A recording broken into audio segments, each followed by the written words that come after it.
Good afternoon. Welcome to my water-wise garden.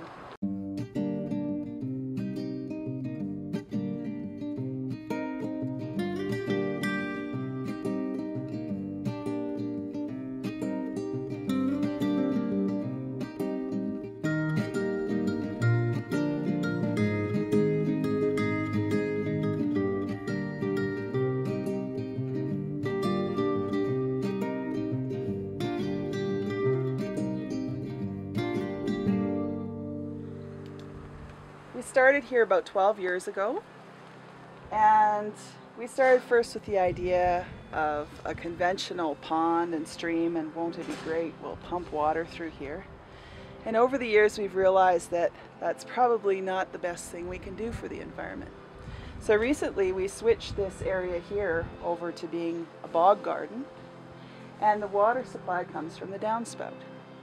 And so what that lets us do is have all these excellent plants that are more water loving than what we'd be able to have in something that was strictly a drought tolerant, sun loving kind of situation. So the idea with the rain garden is that the soil acts as a filter, and with soil as a filter, of course, you get all the benefits rather than in an engineered system. You have something that's very costly, something that has to be maintained.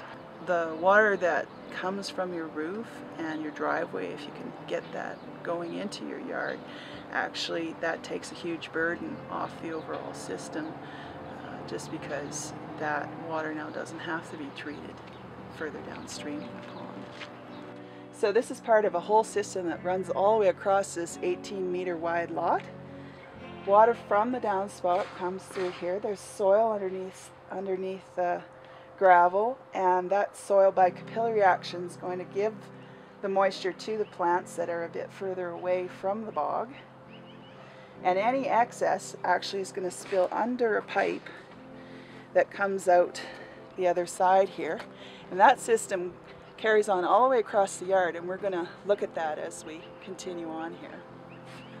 So we never water the whole garden. We just water the parts that are where new plants have gone in, and we water the containers, of course. And maybe once a week or so we come out and top up the tiny little pond where the horsetail is, because that might get mosquitoes if you didn't add something to that every now and then. And that's partly because we designed it originally as a conventional system. We thought we'd have a whole pumped system. If you want to have a pond, it would probably be better to put it right at the downspout, and that way we get flush through more often.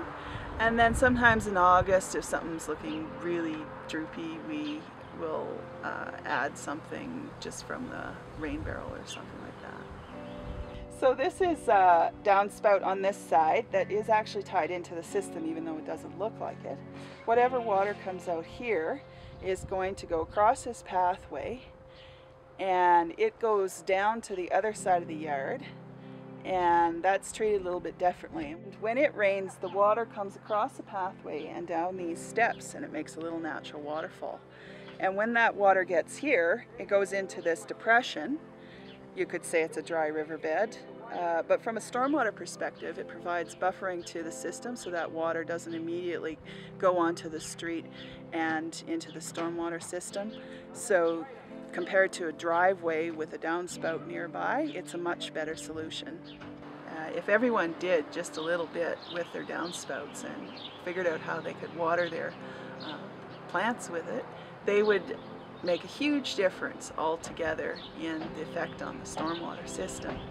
And it would save taxpayer dollars, it would give us better quality in our rivers and streams, and it's something that everybody can do. There's more forgiveness in this kind of an arrangement where, yes, it still is work and you still have to do certain things, but it doesn't require it of you every single week. It's more of a seasonal thing. There's spring maintenance, there's fall maintenance. You know, if you want to add things in, then of course that's work as well. But overall, it just seemed to be a system that needed less work.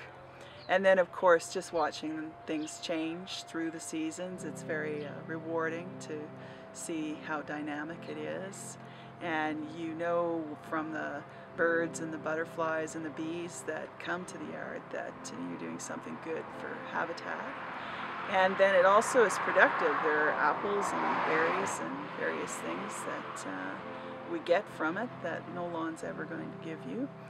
We just did it gradually. We started with plants that were very inexpensive and spread very quickly. We used flax, we used yarrow, we used some cover crops that you can get from, if you go to your pet store and you ask for untreated seed for your pets, your horse for instance, you know, oats make an excellent cover crop.